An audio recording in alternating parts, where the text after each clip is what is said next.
Krishnaya Krishna Chaitanya Namne Gauratvishe Namaha Panchatattvatmakam Krishnam Bhaktarupa Swarupakam Bhaktavataram Bhaktakyam Namami Bhakta Shaktikam Ajanulam Vitabhujo Kanakavadatu Sankirtane Kapitaru Kamalaya Vishwambaro Dvijavaro Yuga Dharma Palu Bande Sri Krishna Chaitanya Nityanando Bande Sri Krishna Chaitanya Nityanando Gadodito Gadodaye Pushpavanto Chitro Shamdo Tamonudo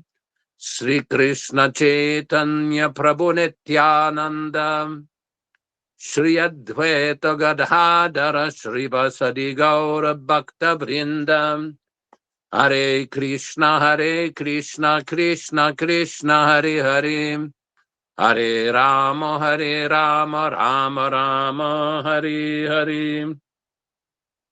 As indicated previously, we will be reading from Sri Caitanya-caritāmṛta. We are reading from the original, unrevised, non-adulterated version from 1974. All translations, synonyms, and purports by His Divine Grace A.C. Bhaktivedanta Swami Prabhupāda, Founder-Ācārya of the International Society for Krishna Consciousness, also known as the Krishna Consciousness Movement. We'll be reading from Ādi chapter 1, and we'll be reading text number 21. Tinera smaraneyai vigna vinashana anayaseyai nijavanchita purana. Tinera, of these three, smarane, by remembrance, high, there is, vigna vinashana, the destruction of all difficulties. Anayase, very easily, high, there is, nija, our own, vanchita, of the desired object, purana, fulfillment. Translation by Srila Prabhupada. Such remembrance destroys all difficulties and very easily enables one to fulfill his own desires. The remembrance he's referring to is indicated in the previous verse by remembering the spiritual master, the devotees of the Lord, and the personality of Godhead. Text number 22. Simangala charanoi trivida prakar vastu nirdesha shiravada namaskaram. Say that Mangala Acharana, auspicious invocation, high is, Trividha, three kind, Prakara, processes, Vastu Nirdesha, defining the object, Ashihivada, benedictions, Namaskara, obeisances. Translation by Srila Prabhupada. The invocation involved three processes: defining the objective, offering benediction, and offering obeisances. Text number 23. Pratam duishloke ishtadeva namaskaram samanya vishesha rupe dueta prakaram. Pratama, in the first, Dui, two, Shloke, verses, Ishtadeva, worshipable deity, Namaskara, obeisances, Samanya, generally, Vishesha Rupe, and specifically, Dui, two, Ta, certainly, Prakara, ways. Translation by Prabhupada. The first two verses offer respectful obeisances, generally and specifically to the Lord, who is the object of worship. Tritiya shlokete kari bastura nirdesha. Jahoeti jani paratatvera udesha. Tritiya shlokete, in the third verse, kari, I make, vastura, of the object, nirdesha, indication, yahoeti, from which, jani, I understand, paratatvera, of the absolute truth, uddesha, identification, translation by His Divine Grace. In the third verse, I indicate the absolute truth, who is the ultimate substance. With such a description, one can visualize the supreme truth. Text 25. Chaturta shlokete kori jagati ashirvad, sarvatra magiye Krishna Chaitanya prasad. Chaturta, fourth, shlokete, in the verse, kari, I make, jagate, for the world, ashihivada, benediction, sarvatra, everywhere, magiye, I am begging, Krishna Chaitanya, of Lord Sri Krishna Chaitanya Mahaprabhu, prasada, the mercy. Translation by Prabhupada. In the fourth verse, I have invoked the benediction of the Lord upon all the world, praying to Lord Chaitanya for his mercy upon all. Text 26. Se shloke kahi bahyavatar karan, panchashashta shloke kahi mula prayojan. Se shloke, in that same verse, kahi, I tell, bahya, the external, avatara, for the incarnation of Lord Chaitanya, karana, reason, pancha, the fifth, shashta, and the sixth, shloki, in the verses, kahi, I tell, mula, the prime, prayojana, purpose. Translation by Prabhupada. In that verse, I have also explained the external reason for Lord Chaitanya's incarnation. But in the fifth and sixth verses, I have explained the prime reason for his advent. Ichaya shloke kahi chaitanyera tattva, ara pancha shloke nityanandera mahatva. These, chaya, six, shloke, in verses, kahi, I describe, chaitanyera, of Lord Chaitanya Mahaprabhu, tattva, truth, ar, further, pancha shloke, in 5 verses, nityanandera, of Lord Nityananda, mahatva, the glory. Translation by Srila Prabhupada. In these 6 verses, I have described the truth about Lord Chaitanya, whereas the next 5, I have described the glory of Lord Nityananda. Text number 28. Ardui shloke advaita tattvakyan, arika shloke pancha tattvera vyakyan. Further, Dui shloke, in 2 verses, Advaita, of Sri Advaita Prabhu, Tattva, of the truth, Akyana, description, further, Ikashloke, in 1 verse, Panchatattvera, of the Panchatattva, Vyakyana, explanation. Translation by Srila Prabhupada.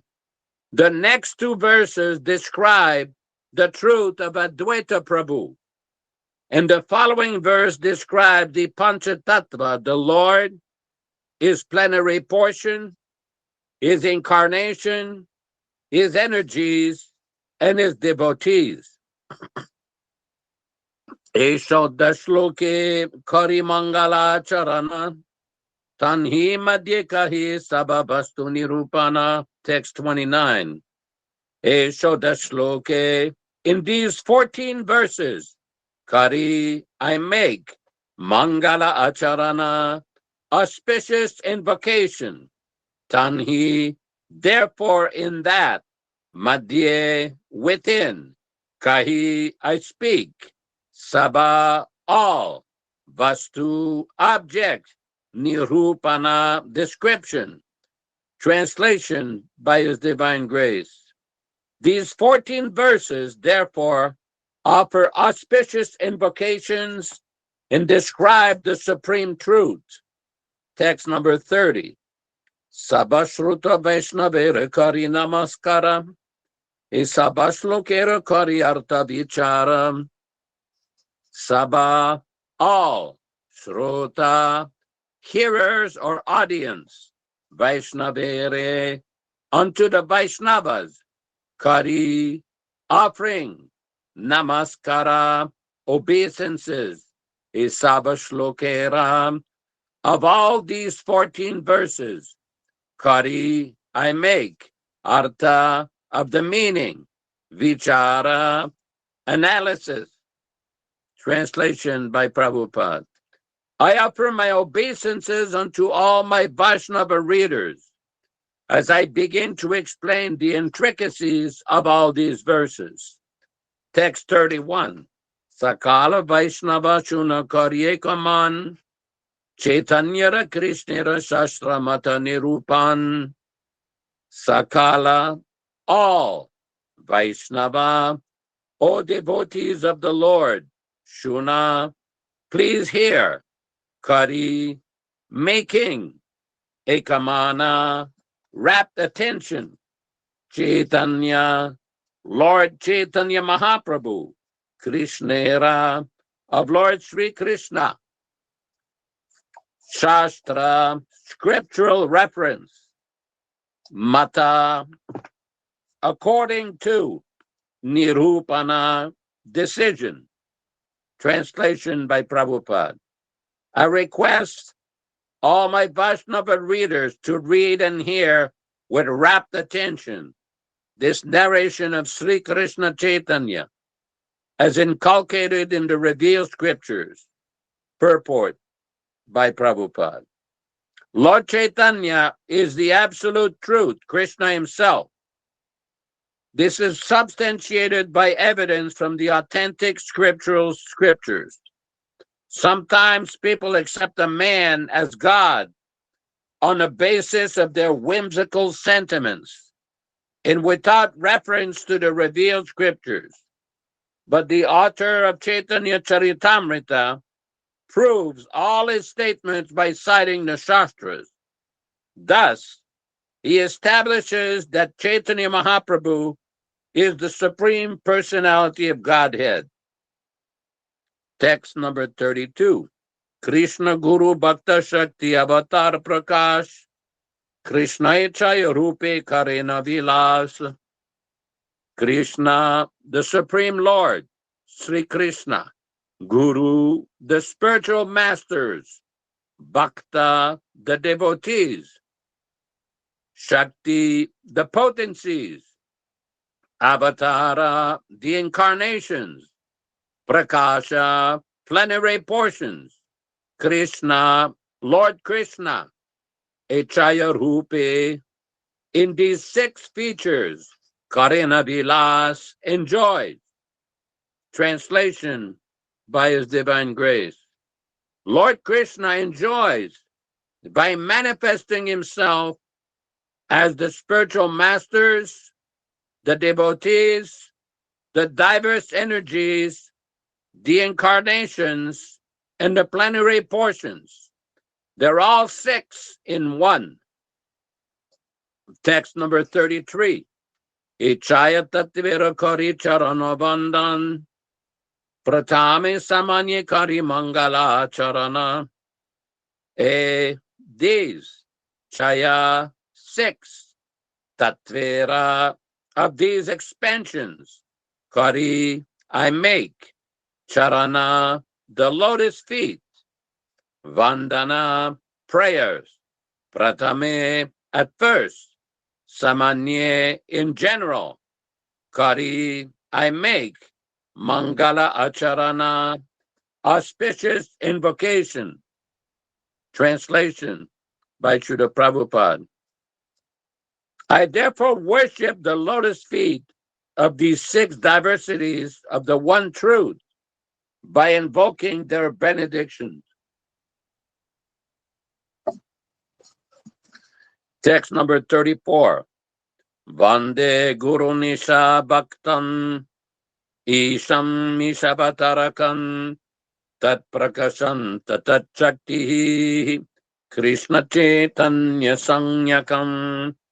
Vande, I offer respectful obeisances, Gurun, unto the spiritual masters, Isha Bhaktan, unto the devotees of the Supreme Lord, Isham, unto the Supreme Lord, Isha Avatarakan, unto the incarnations of the Supreme Lord, Tat, of the Supreme Lord, Prakashan, unto the manifestations, Cha, and Tat, of the Supreme Lord, Shakti, unto the potencies, Krishna Chaitanya, Sri Krishna Chaitanya, Sanyakam, name.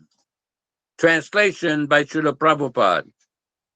I offer my respectful obeisances unto the spiritual masters, the devotees of the Lord's incarnations, His plenary portions, His energies, and the primeval Lord Himself, Sri Krishna Chaitanya.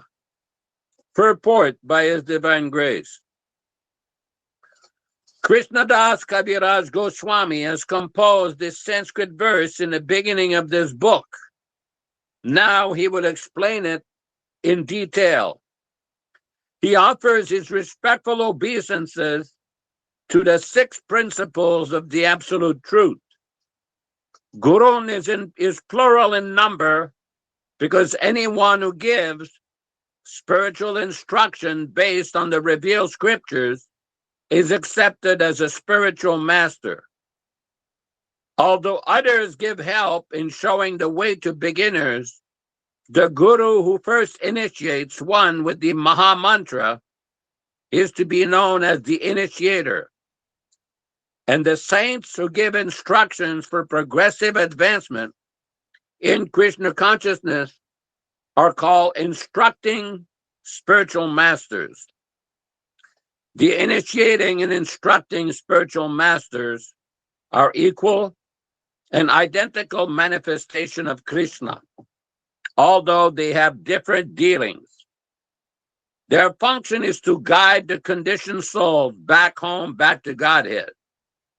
Therefore, Krishnadas Kaviraj Goswami accepted Nityananda Prabhu and the 6 Goswamis in the category of guru. Isha Bhaktan refers to the devotees of the Lord like Sri Srivas and all other such followers who are the energy of the Lord and are qualitatively non-different from Him. Isha Avatarakan refers to acharyas like Advaita Prabhu, who is an avatar of the Lord. Tat Prakashan indicates the direct manifestation of the Supreme Personality of Godhead, Nityananda Prabhu, and the initiating spiritual master. Tat Shakti refers to the spiritual energies, Shaktis, of Sri Chaitanya Mahaprabhu. Gadadhar, Damodar, and Jagadananda belong to this category of internal energy. The 6 principles are differently manifested, but all equally worshipable. Krishnadas Kaviraj begins by offering his obeisances unto them to teach us the method of worshiping Lord Chaitanya. The external potency of Godhead called Maya can never associate with the Lord, just as darkness cannot remain in the presence of light. Yet darkness, being but an illusory and temporary covering of light, has no existence independent of light.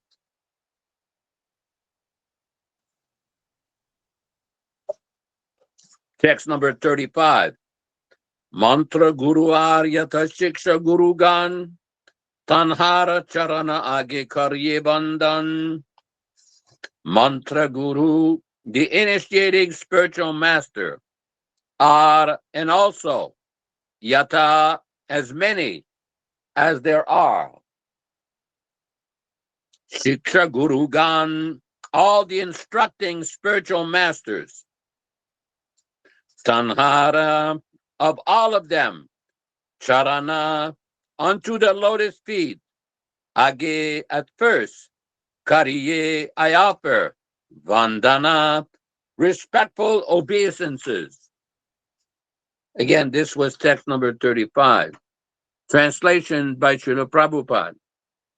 I first offer my respectful obeisances at the lotus feet of my initiating spiritual master and all my instructing spiritual masters. Purport by Srila Prabhupada. Srila Jiva Goswami, in his thesis Bhakti Sandarbha 202, has stated that uncontaminated devotional service is the objective of pure Vaishnavas, and that one has to execute such service in the association of other devotees. By associating with devotees of Lord Krishna, one develops a sense of Krishna consciousness, and thus becomes inclined toward the loving service of the Lord. This is the process of approaching the Supreme Lord by gradual appreciation in devotional service. If one desires unalloyed devotional service, one must associate with devotees of Sri Krishna, for by such association only can a conditioned soul achieve a taste for transcendental love and thus revive his eternal relation with Godhead in a specific manifestation and in terms of the specific transcendental mellow rasa that one has eternally inherent in him. If one develops love for Krishna by Krishna conscious activities, one can know the supreme absolute truth. But he who tries to understand God simply by logical arguments will not succeed, nor will he get a taste for unalloyed devotion. The secret is that one must submissively listen to those who know perfectly the science of God, and one must begin the mode of service regulated by the preceptor. A devotee already attracted by the name, form, qualities, etc. of the Supreme Lord may be directed to his specific manner of devotional service. He need not waste time in approaching the Lord through logic.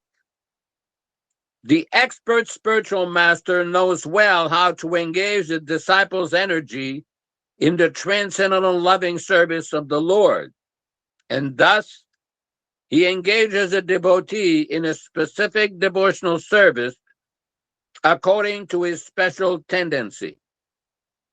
A devotee must have only one initiating spiritual master, because in the scriptures, acceptance of more than one is always forbidden. There is no limit, however, to the number of instructing spiritual masters one may accept. Generally, a spiritual master who constantly instructs a disciple in spiritual science becomes his initiating spiritual master later on. One should always remember that a person who is reluctant to accept a spiritual master and be initiated is sure to be baffled in his endeavor to go back to Godhead. One who is not properly initiated may present himself as a great devotee, but in fact, he is sure to encounter many stumbling blocks on his path of progress towards spiritual realization. with the result that he must continue his term of material existence without relief. Such a helpless person is compared to a ship without a rudder, for such a ship can never reach its destination. It is imperative, therefore, that one accept a spiritual master if he had all desires to gain the favor of the Lord. The service of the spiritual master is essential. If there is no chance to serve the spiritual master directly, a devotee should serve him by remembering his instructions. There is no difference between the spiritual master's instructions and the spiritual master himself. In his absence, therefore, his words of direction should be the pride of the disciple. If one thinks he's above consulting anyone else, including a spiritual master, he's at once an offender at the lotus feet of the Lord. Such an offender can never go back to Godhead. It is imperative that such a serious person accept a bona fide spiritual master in terms of the Shastric injunctions. Srila Jiva Goswami advises that one not accept a spiritual master in terms of hereditary or customary social and ecclesiastical conventions. One should simply try to find a genuinely qualified spiritual master for actual advancement in spiritual understanding. So I thought, giving the importance of these verses, we can open the discussion a little bit. Anybody that would like to make any comments or question or remarks? I have a comment. Go ahead. There are quite a few points here that Prabhupada has brought up to give us an understanding of how someone should accept a bona fide spiritual master. And right at the end of this purport, he makes a very interesting statement.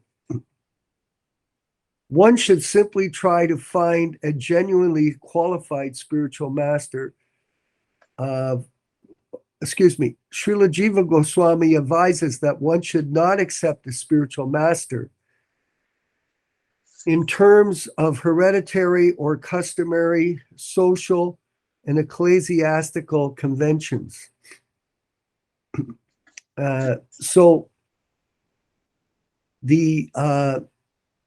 Here Prabhupada's referring to himself in his position as the pure devotee of Srila Bhaktisiddhanta Saraswati Goswami and the servant of Lord Chaitanya. We know in the case of the Gaudiya Math, Prabhupada was not recognized, especially in his early years with them, as a great preacher of Krishna consciousness. In fact, he was working as a businessman for some time till he took sannyas. So he had received the order from his spiritual master, Srila Bhaktisiddhanta Saraswati Goswami Prabhupada, even though he met him only a few times. I don't have the quote here in front of me, but Prabhupada is said to have met him only 4 or 5 times in his life, and those for brief encounters. But during that period, he was given certain instructions. One of them was that Bhaktisiddhanta wanted him to come to the Western world and introduce Krishna consciousness in the English-speaking language to the people here. Now, was he recognized as a bona fide spiritual master by his godbrothers after he arrived in America? Quite the contrary. He was not given any help at all. And Yaśodā-nandana Prabhu can illuminate that part of his devotional service quite clearly to us. But he had constantly tried to reach out to them to gain their support and participation in spreading Krishna consciousness. Now, despite the fact that he had no support, he just carried on. He carried on with the preaching of the mission of Lord Chaitanya. And he started in a humble way, in an absolutely extraordinary manner.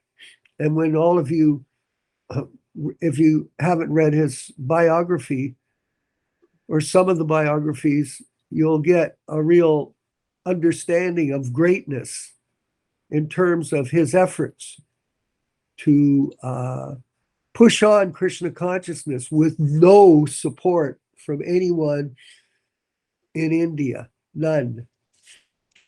And he went forward and began in a humble way in New York City to recruit people of different sorts, whoever was coming to him, as all of you know, and begin the Krishna consciousness movement, which he grew into a flourishing mission. And still, did they accept that he was a bona fide guru? No, because the Gaudiya Math had a different set of rules.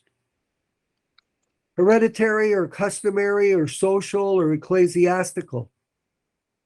And this, of course, did not deter him from his mission.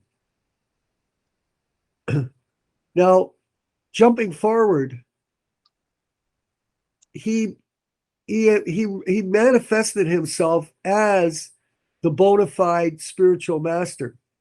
And he was criticized by his godbrothers. Yaśodā can tell the story.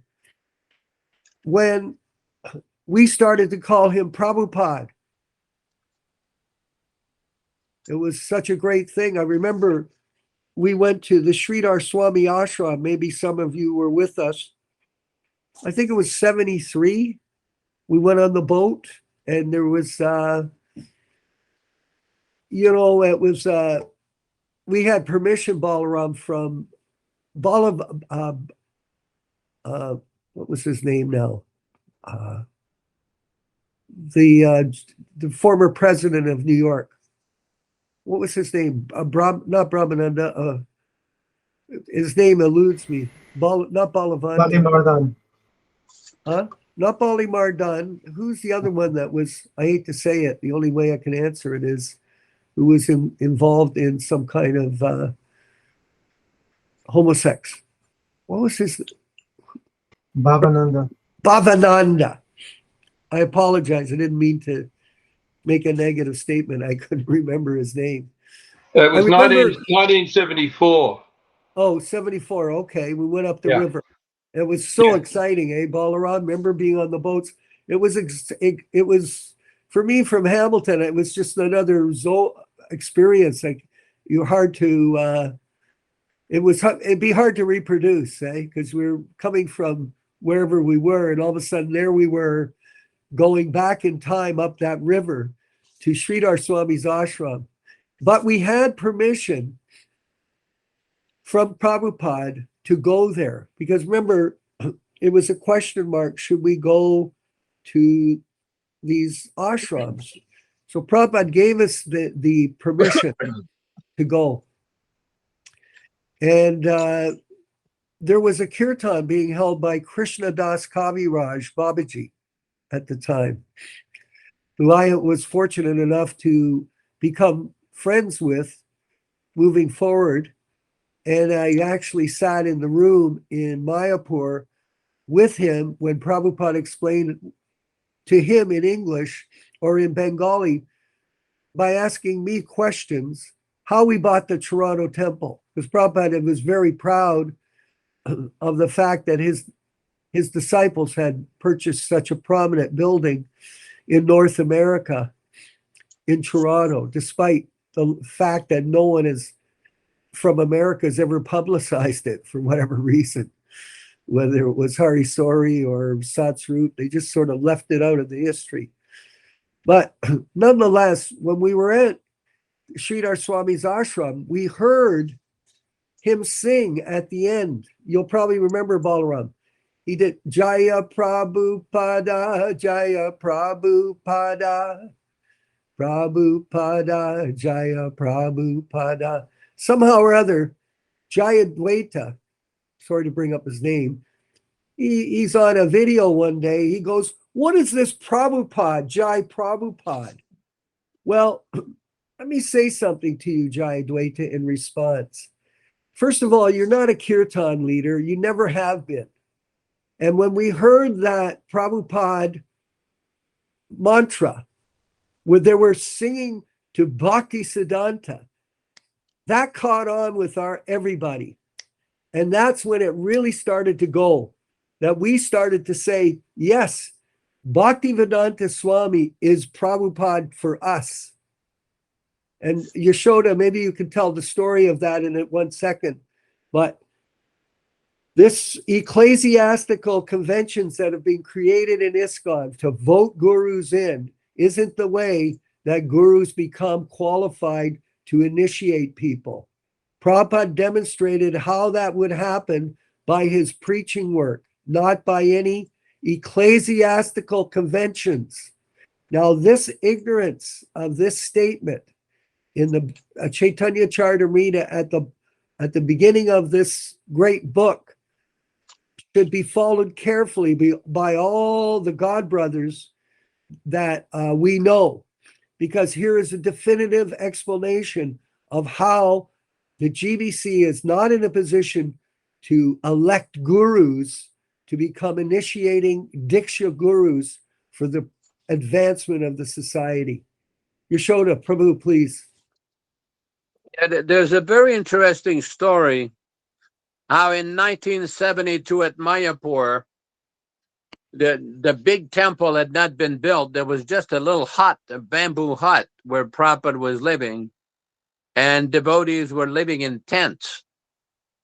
So what happened is Prabhupada had invited many of his godbrothers to come to introduce the plan to build a big planetarium at Mayapur. So he was living in that little hut, and one evening, two senior disciples of Bhaktisiddhanta Saraswati Thakur Prabhupada came to visit him. So what happened is that Prabhupada requested all of us to leave the room. And we were on the outside trying to look in through the bamboo slats. And there was a discussion between these two sannyasis and Srila Prabhupada. And as the discussion went on, the discussion was a little animated. These sannyasis started to raise their voice at Srila Prabhupada and pointing their fingers at him. Finally, at some point, they were discussing, and the word Prabhupada came up several times in a discussion. This was a discussion in Bengali, partial English, partial Bengali. So at some point, Prabhupada rang his bell and his servant came, and Prabhupada requested, "Bring my letterhead."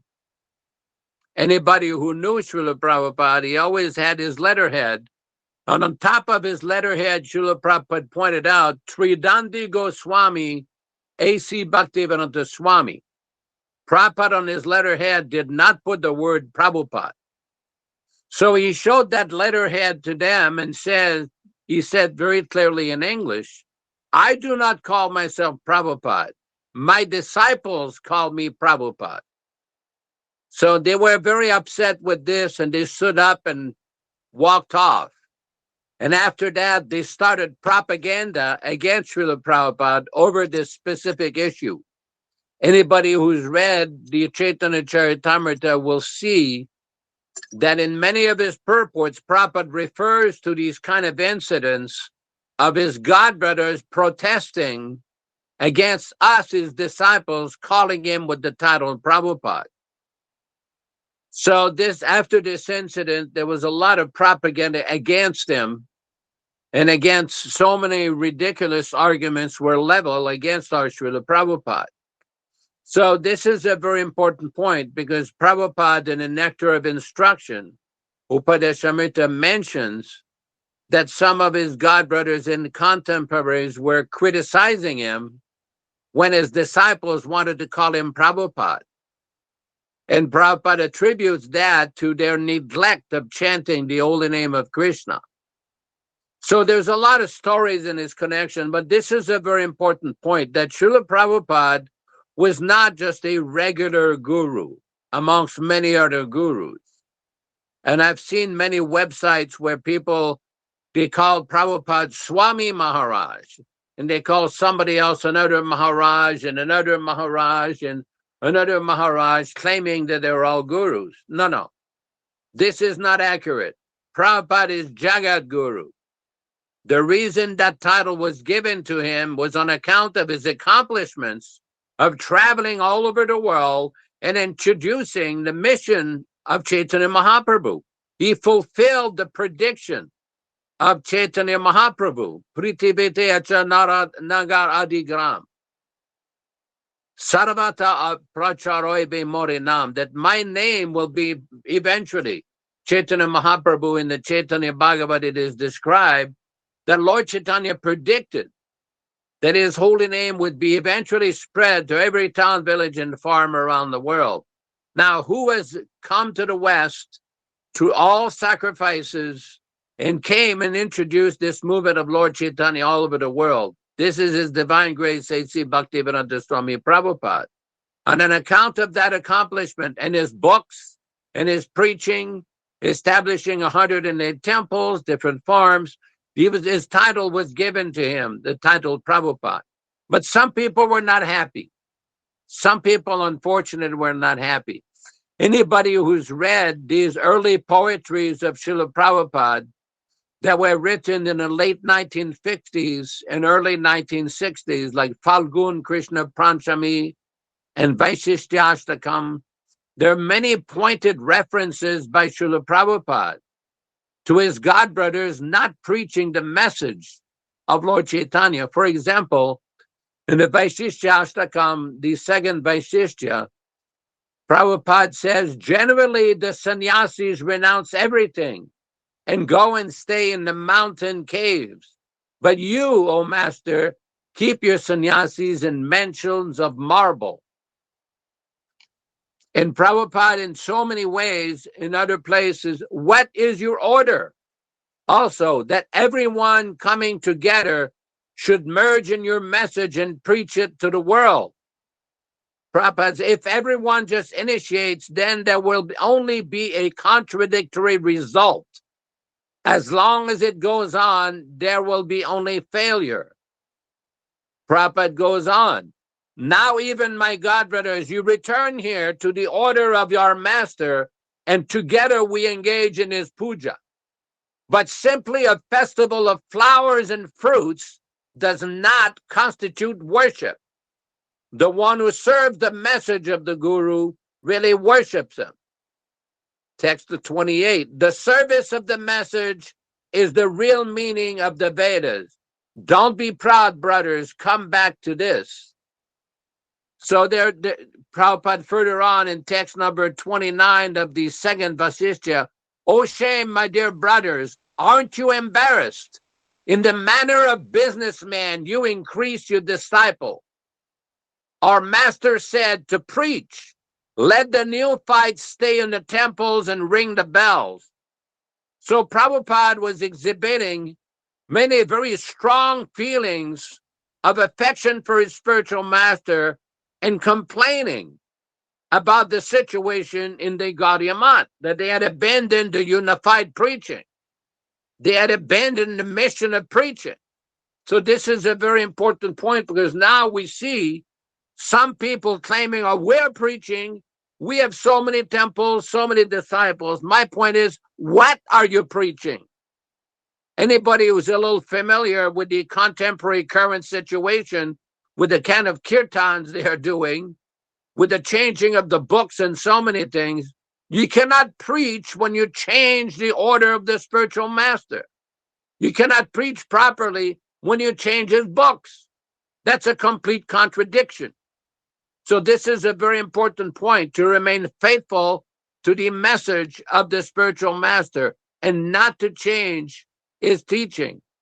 Prabhupada in the third Vaishishya mentions the one who renounces the Guru's order, Guru Tyagi, and one who tries to enjoy the assets of his spiritual master, Guru Bhogi, are two kinds of useless persons. First, become a servant of your spiritual master, Guru Sevi, and then you will understand these things clearly. So there are so many very good points here. It's called the Vaishishya Ashtakam, also the Falgun Krishna Panchami. Very important instructions from His Divine Grace. Hare Krishna. Balaram Prabhu had his hand up a few minutes ago, and then Go ahead, Prabhu. Yes, Prabhu. Also, so many changes to the deity worship as well that we're seeing. We were discussing that the other day. Read the deities in Mayapur and Vrindavan, where they're showing Radharani's feet, because they're thinking that because there is some leela, some intimate leela with the with Radha and Krishna and the gopis, that now that they can demonstrate that with the deities, of how Prabhupada explained that we should be worshipping them. So they're actually trying to create some pastime with our deity worship. Wow. Amazing. I've often referred to these YouTube kirtans that have popped up of devotees concocting new mantras.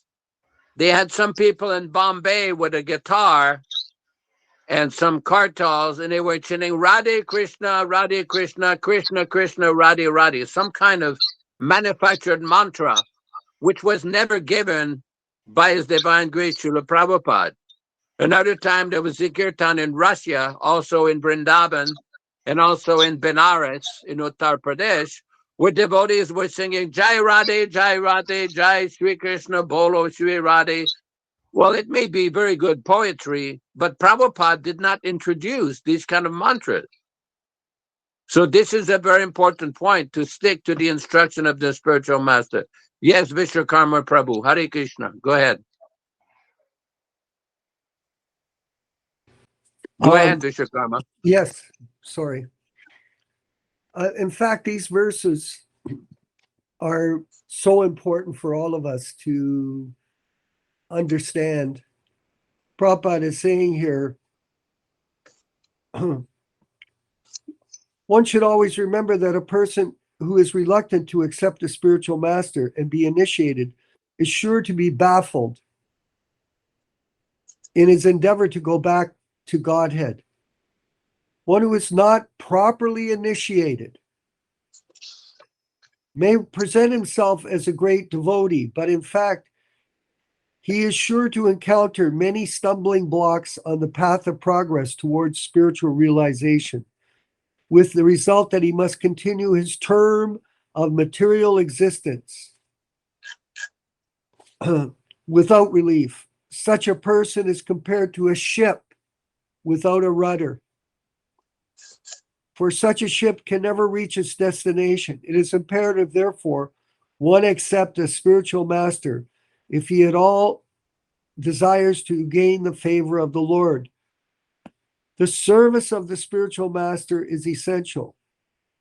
If there's no chance to serve the spiritual master directly, a devotee should serve him by remembering his instructions. So this is called the Vani incarnation of the spiritual master. And Prabhupada spent so much of his valuable time preaching Krishna consciousness in lectures, in morning walks, in letters, in conversations, in his classes, and in his books. So it is a huge collection of transcendental knowledge that he provided for all of us to follow. And those people that accept him as a disciple and are formally initiated through his system, which we call the Ritvik system of initiation, can enjoy that connection with our spiritual master on the transcendental platform of sound vibration. This argument that you have to have a living guru, this is completely bogus philosophy, complete nonsense. And especially in the case of many people nowadays who are proving that their living example is degraded and destroying the beautiful mission that our guru set up. And we know all the examples of Bhaktivedanta and this person and that person. All this controversy has come out because these people are misleading people on the path back to Godhead because they're not qualified, period. Here's another example that Yaśodā brought up, which I want to bring out to our group. I just saw a kirtan in Russia. Now, many of you may not be familiar with the Russian yatra. I had the chance to talk to Ananda Shanti before he died on multiple occasions, where he told me how badly he was treated by Harikesh and Kirtiraj. Remember, he was put into jail, strapped down to a table, and tortured for 2 years.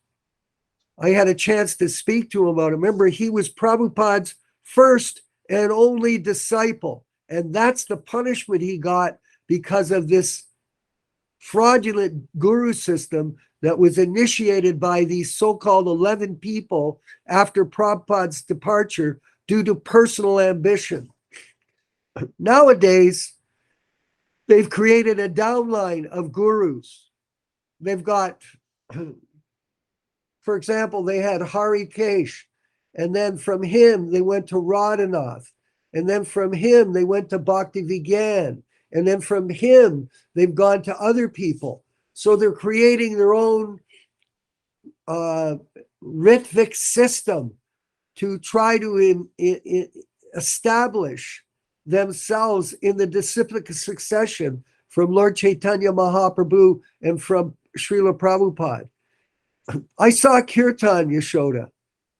It was, I saw a kirtan of Russian devotees in some kind of remote spot, all dressed in dhoti and the spiritual paraphernalia. Beards, tilak, long hair, guitars, women, no Hare Krishna, zero. Complete concocted chanting. Radhe Krishna, Radhe Shyam, Hare Krishna, Hare Ram, all kinds of stuff like that had no resemblance to our process of Krishna consciousness, yet they're claiming they're bona fide. Here Prabhupada says that such helpless persons are compared to a ship without a rudder. And that's exactly what's going on. These people are off in the twilight zone. And it's a very unfortunate, chaotic situation that's come about in Prabhupada's mission of Lord Chaitanya. Yes, Balaram Das or Ram Raghava, please. Balaram Prabhu, Go ahead, Ram Raghava. Ram Raghava, please. Balaram Prabhu had his hand up first. Okay. Competition to speak. Permission to speak. With regards the kirtans, not only these concocted kirtans, but I personally do like to take a little darshan of Srila Prabhupada's very special deities, Radha Madhav, Radha Shamsundar, now and again. But I always do it with the sound on mute, because the kirtans, the so-called kirtans, even though they're maybe a bona fide mantra, it sounds like they've imported Swiss yodelers to conduct the to lead the kirtans. And Yaśodā-nandana Prabhu, you probably would. I think I've heard it said that Srila Prabhupada, when he heard this elongated kirtan going on with the inflections in the tones and everything, he would send someone to stop that in the Vrindavan Krishna Balaram Mandir. That's true. Yes, Ram Raghava. Thank you for your comment, Prabhu. Yes, Ram Raghava, please go ahead. Okay. I have two questions actually, but I need to give a little bit of background for each one, so please bear with me. In text 34 in the purport, Srila Prabhupada says, Gurun is plural in number because anyone who gives spiritual instructions based on the revealed scriptures is accepted as a spiritual master. So Srila Prabhupada is talking about Shiksha Gurus. And my question regarding that one is, the first question is, if anyone can find the conversation that Srila Prabhupada had with some devotees, I think it was in Bombay, I would appreciate if you could send it, where he's talking about he's training all the disciples to be Shiksha Gurus, and that he is the Diksha Guru. I believe Gopal Krishna was present in that conversation. So that was the first question. The second question is that in the next purport, Srila Prabhupada says, the expert spiritual master knows well how to engage his disciples' energy in the transcendental loving service of the Lord. And thus he engages a devotee in a specific devotional service according to his special tendency. So regarding that, since we're all supposed to be like Shiksha Gurus for people in general on behalf of Srila Prabhupada, can anyone give examples to encourage us, or practical examples on how, when we meet people, how to engage them and recognize their particular talents or particular tendencies, and to engage those in serving Krishna? And in that way, we are actually preaching on behalf of Srila Prabhupada. That's a lot of questions. I just want to address one point here. There was a letter from, this is with regards to a comment that was made previously by Balaram Prabhu about devotees showing Radharani's feet. There was a letter from Srila Prabhupada to a devotee named Dhruvananda. This was a letter dated January 4th, 1973. And Prabhupada said, you've asked me several questions about the deity worship in Los Angeles, so I shall answer them one after another. Your first question, shall Srimati Radharani's feet be showing? The answer is no, they should never be seen. Krishna's feet, however, should be showing. Later on in that letter, Srila Prabhupada is raising the issue. The greatest danger to our movement will come when we manufacture and create our own process for worshiping the deities. So don't ask any more new questions. Whatever is going on, follow it just to the exact standard as I have given you. That's all. So that's a good instruction, setting up the, solving the issue of Radharani's feet. The other point that regarding your conversation that you were referring to was on April 22nd, 1977 in Bombay between Srila Prabhupada and his secretary, where Prabhupada is discussing the issue of what happened to the Gaudiya Math. It's a very detailed conversation where Srila Prabhupada is very, very pointed. He's very pointed about, for example, well, I've studied myself and all of your disciples, and it's clear fact that we're all conditioned souls and we cannot be guru. Maybe one day it may be possible. Prabhupada, the secretary, but not now. Prabhupada, yes, I shall choose some guru. I shall say, now you become Acharya, you become authorized. I'm waiting for that. You become all Acharya. I retire completely, but the training must be complete. Secretary, the process of purification must be there. Prabhupada, oh yes, must be there. Chaitanya Mahaprabhu wants that. Amara Jnana Guruhan. Caitanya-caritāmṛta, Madhya 7:1-28. You become guru. Prabhupada laughs. But be qualified. Little thing, strictly follower. Secretary, not rubber stamp. Prabhupada. Then you'll not be effective. You can cheat, but it will not be effective. Just see our Gaudiya Math. Everyone wanted to become guru in a small temple in Guru. What kind of guru? No publication, no preaching. Simply bring some food stuff. My Guru Maharaj used to say joint mess, a place for eating and sleeping. Amar Amar Artakan. Joint mess, he said this. So there's a lot of instruction from Srila Prabhupada warning his disciples, particularly many of his leading disciples, about this tendency to become premature guru.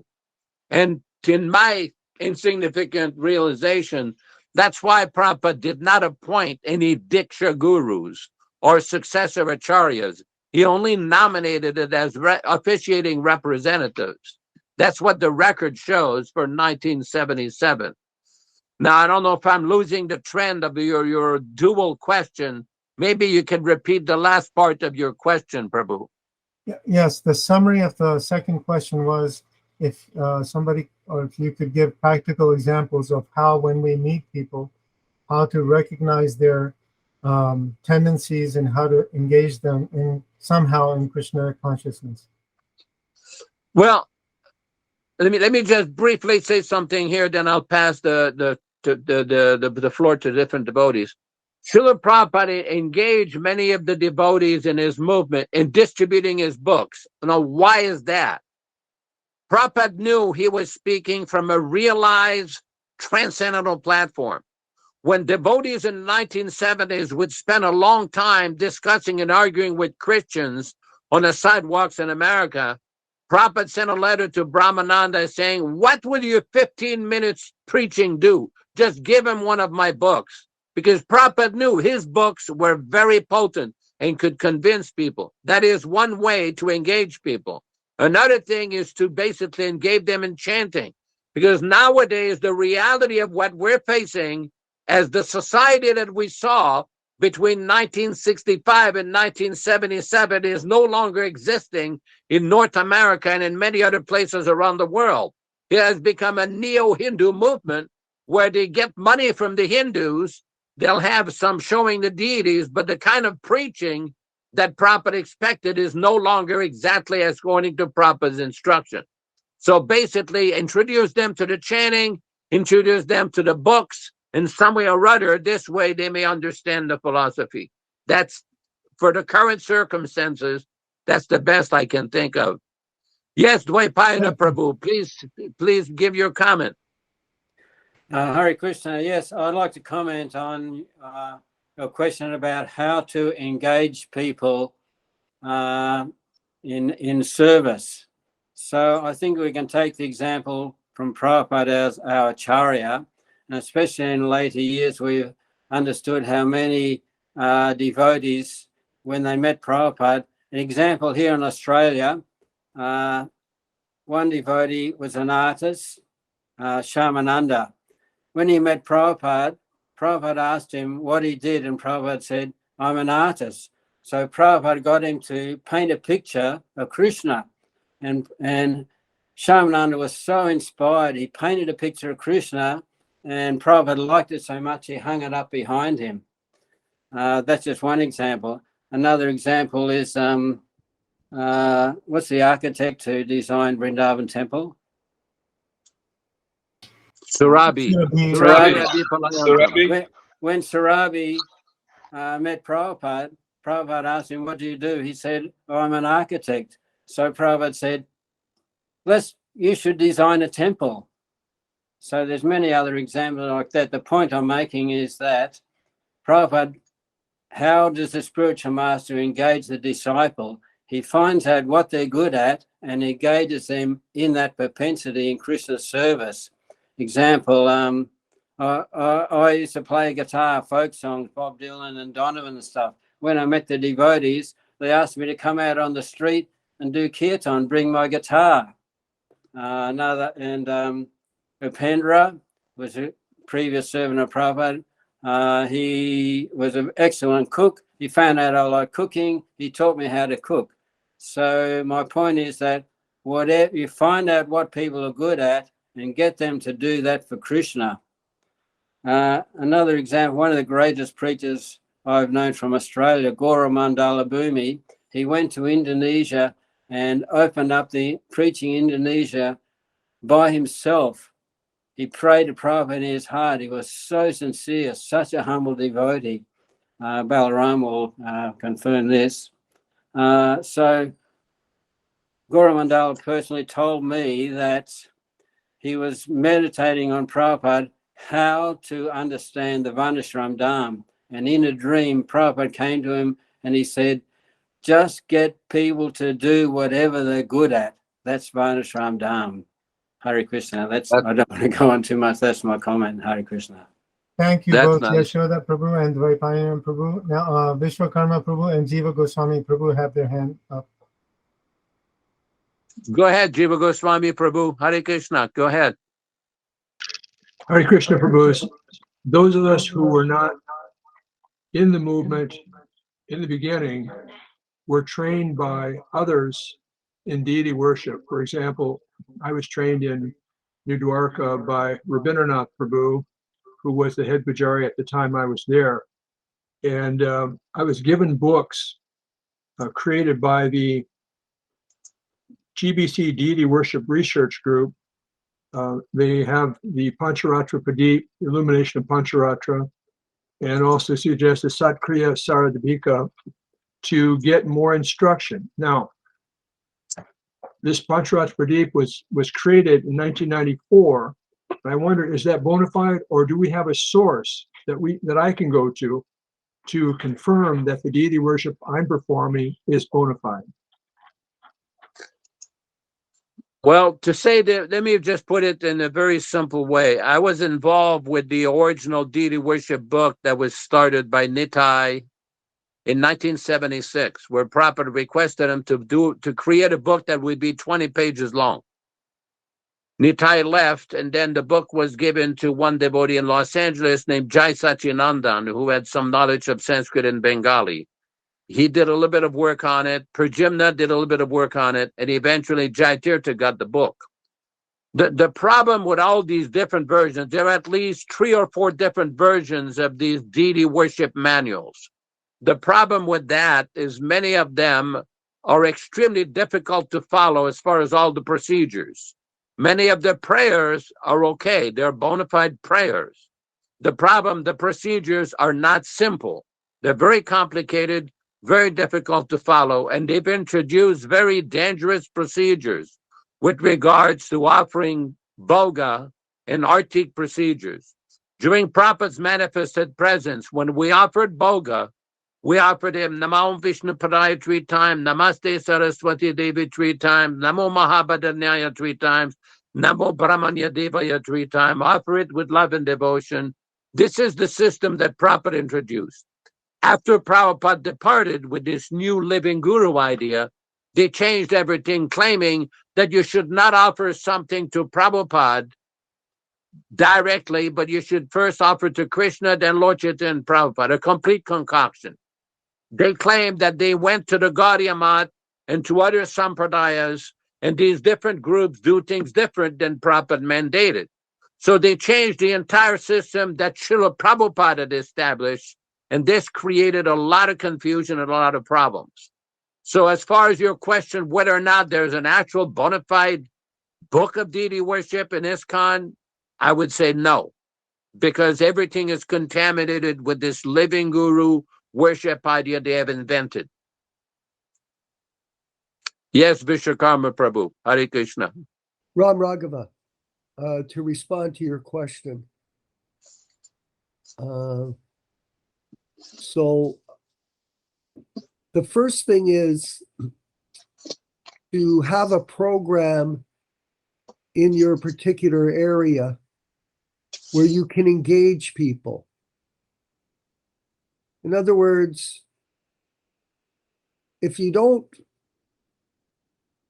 have something for someone to do with you, because you have an idea to do something to serve Prabhupada, then what can you do with them? Well, you can give them the book. You can get them to chant. Okay, that's fine. But if you want to make it something happen in your area, you've got to organize yourself so that you have something going on. That's the idea of individual ambition. Prabhupada wanted us to be ambitious and go out and try to create an environment. I'm going to use my situation here in Hamilton.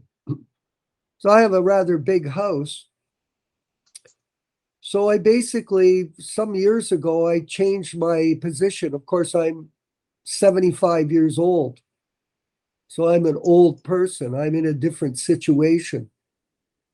And I'm not out working in the field like some people have to. So I understand that, you know, everything is based on common sense.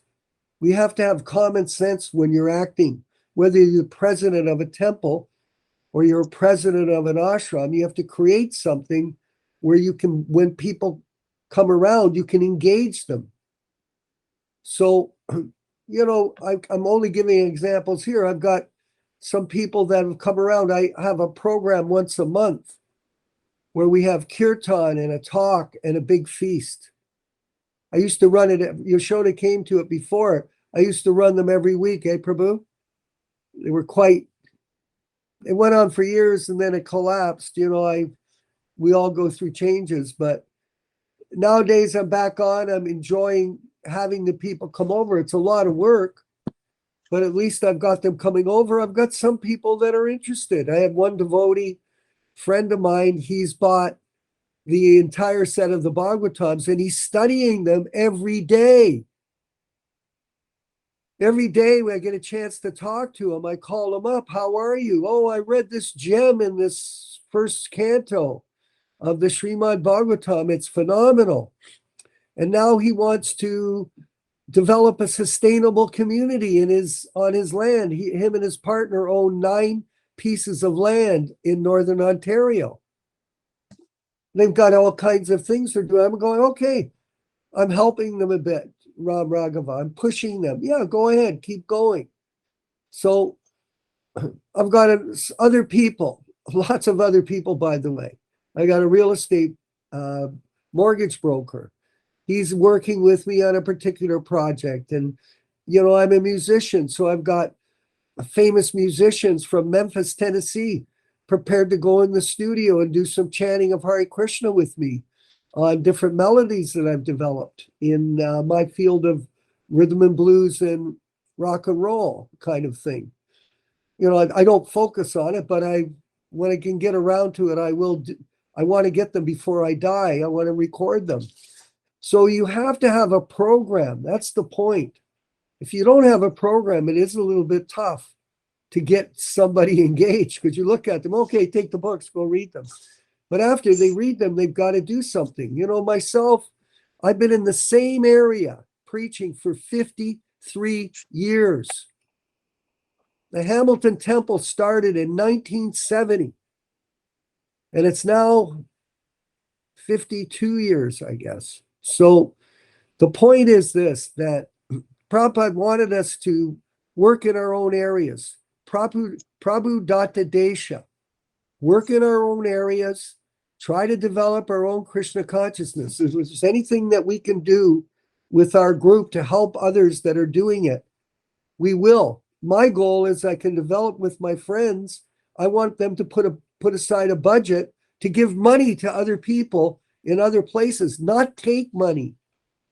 Give money to people that need it, that want to do a book, or they want to do expand their cow program or whatever they're doing, because everybody needs help.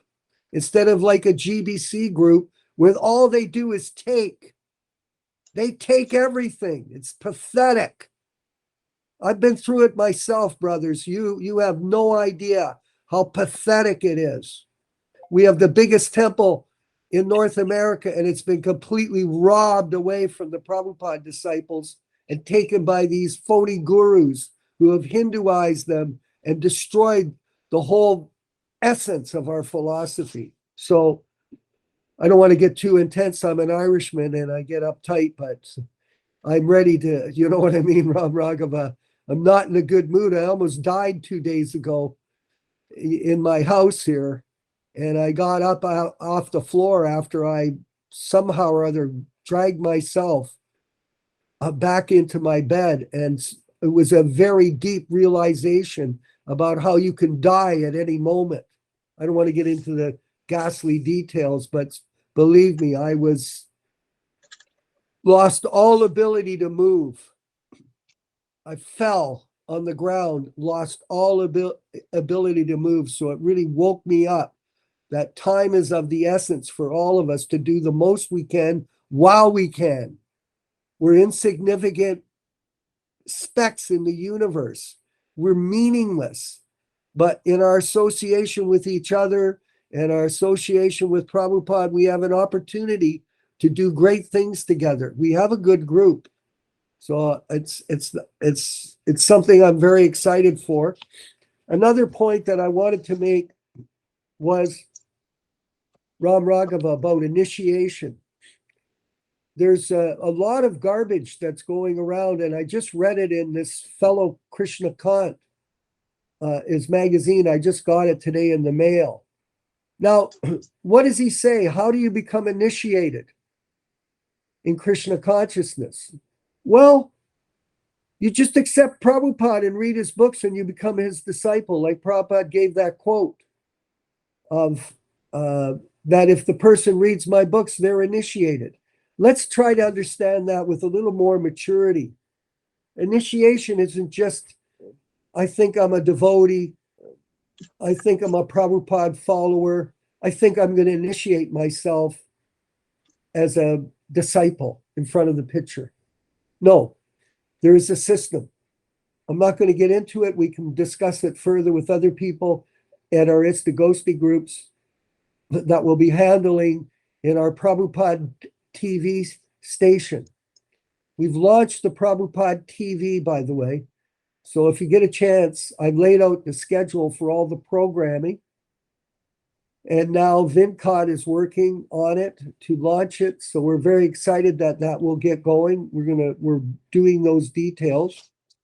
But, you know, the thing is that this initiation process is not just some whimsical thing you just make up. Here in our group, we qualify people, just like anything that you do, Jiva Goswami. People don't realize that. If you want to come in and buy a BMW at a car dealership, now the car costs $140,000. What's the first thing that a car salesman does, Ram Raghava? He qualifies the person. Do you have the money? Are you a joke? Do you have a job? Are you a doctor or are you a lawyer? Can you afford $140,000 to buy a car? Well, if you can't, goodbye. There's the door. You're just a dreamer. So we have to qualify people coming into our group. We have to make sure that they follow these principles. No adulterated books, only unadulterated books. No association with the Gaudiya Math or the Gaudiya Math membership. It just brings confusion to this group. I've been there with all of these people over the last few years. I've tried with them. It's complete disaster. And I'm still associating with some of them, just so you know. Some of the sannyasis, and I'm like a secret agent for us. And then thirdly, we do not accept any initiated disciples or ISKCON gurus in our group because we do not accept that they're legitimate gurus. It's an ecclesiastical appointment that we just read here. You cannot elect a person to become a guru by vote. It's completely bogus. And here's the proof today in this reading. There are three types of gurus: Vartma Padarshika Guru, Sishya Guru, and Diksha Guru. We can take a role. All of you are qualified. I know that, to instruct people how to chant the holy name, how to study the books, how to offer prasadam. That's a simple thing. And gradually build a group of people around you that you can help go back to Godhead. This will be your success. Yaśodā, please. I just want to read something here from a book that was compiled by the Krishna Balaram Temple in Vrindavan. It's a deity worship manual, and it has a lot of good prayers. It has a lot of good points. I don't want to criticize everything they do, but here's the problem here. It's a very dangerous, insidious problem. When it comes to time to offer the bhoga to the deities, they say, on page 30 of the deity worship manual, they say, it should be understood that by the mercy of the spiritual master, Srila Prabhupada, we are able to engage in the service of the Lord in his Archa Vigraha, like offering bhoga, and therefore we ask his permission first in order to be able to serve. Then at the end, after the offering, we meditate that Srila Prabhupada and your spiritual master, where appropriate, are taking the remnants both in Krishna Lila and Gora Lila after all the associates have taken. Now, I don't know if you're really understanding what they're saying here, but this is a complete bogus concoction to think that you're taking prasadam in Gora Lila and Krishna Lila. This is not the way Prabhupada has taught us. Here's what Prabhupada has said.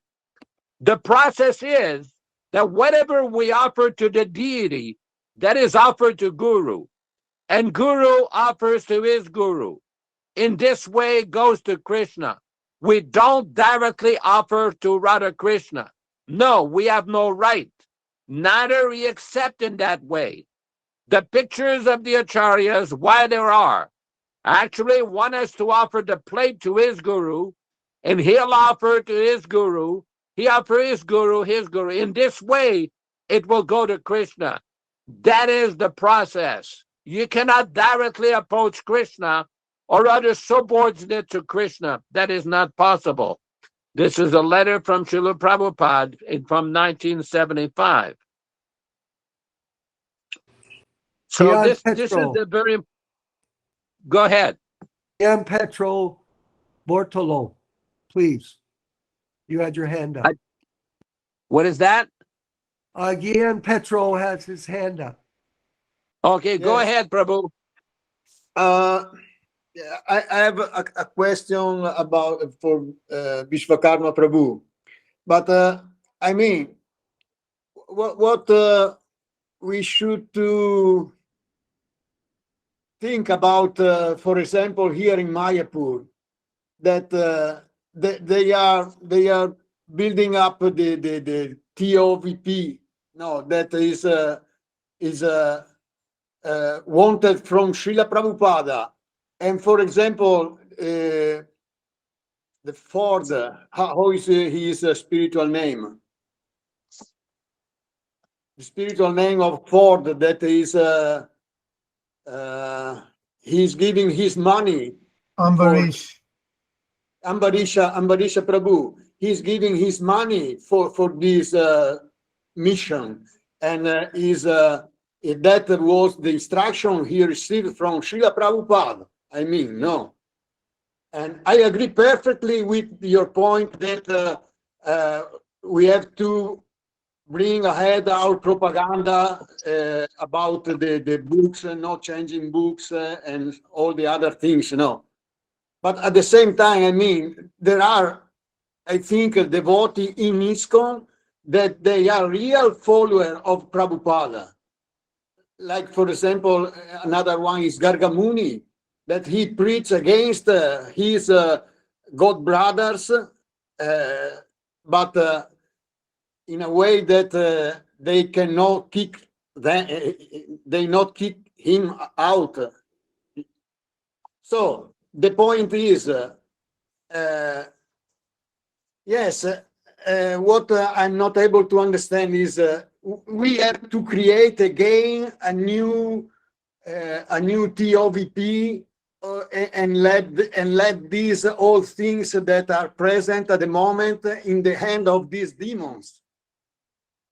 I don't think so, because Prabhupada in many times said, do not left ISKCON. Like another thing he told is cooperate among you. No, like you sincere devotee cooperate to bring ahead what I created. So can make me like can you enlighten me about all these matter? I'll give a Please, Prabhu. I'll give a brief explanation. I'd like Yaśodā to speak as well. Prabhu, the main thing is the truth. That is what it's more important than a building. And the fact of the matter is that we have a lot of God brothers. They're doing some kind of service, but that service, if it's not in line with our guru's instructions, it's not attractive to the followers, the true followers of Srila Prabhupada.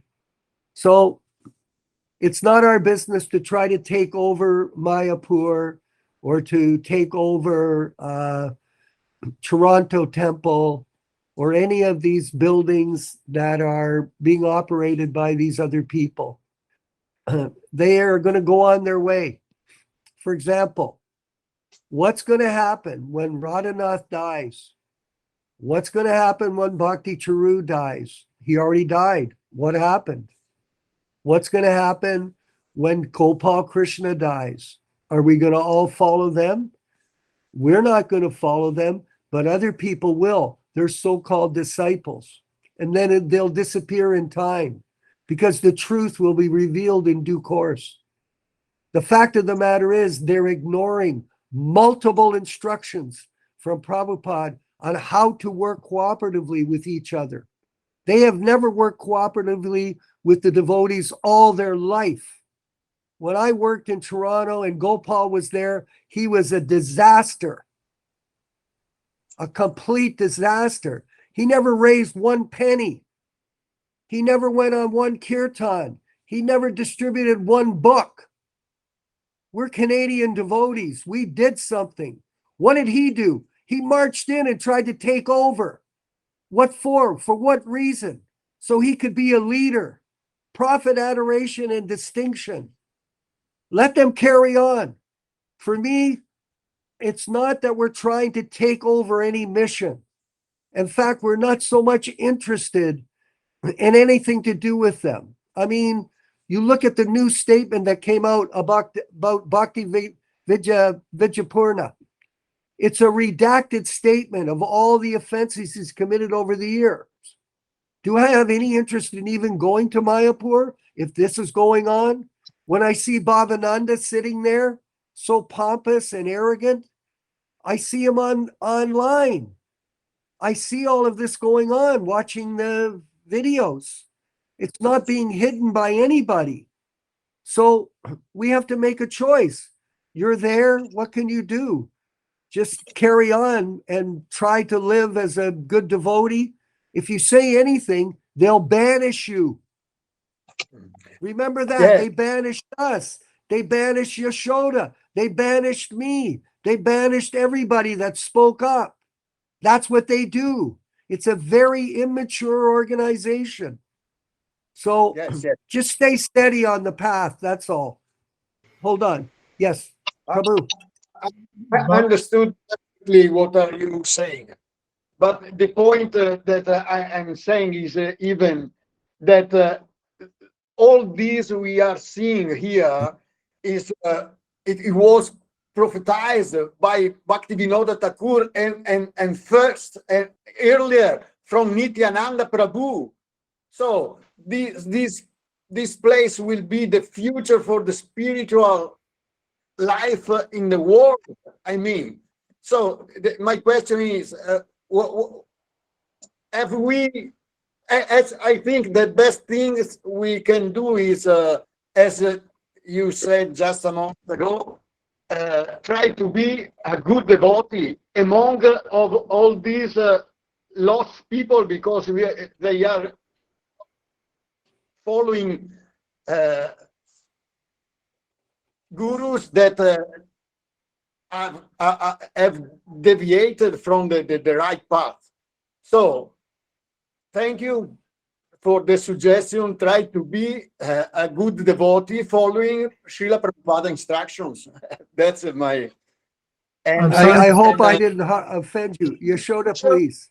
Please, I think we're reaching the end of our allotted time, but I just want to make a brief comment. This is a fairly vast topic to discuss what has happened or what is happening within ISKCON, and it's very difficult in a class like this to address all of the issues. We know what the problems are, and we also know what the solution is: to take shelter of the holy name, read the Bhagavatam, distribute books, offer our prasadam the proper way to Srila Prabhupada and Krishna.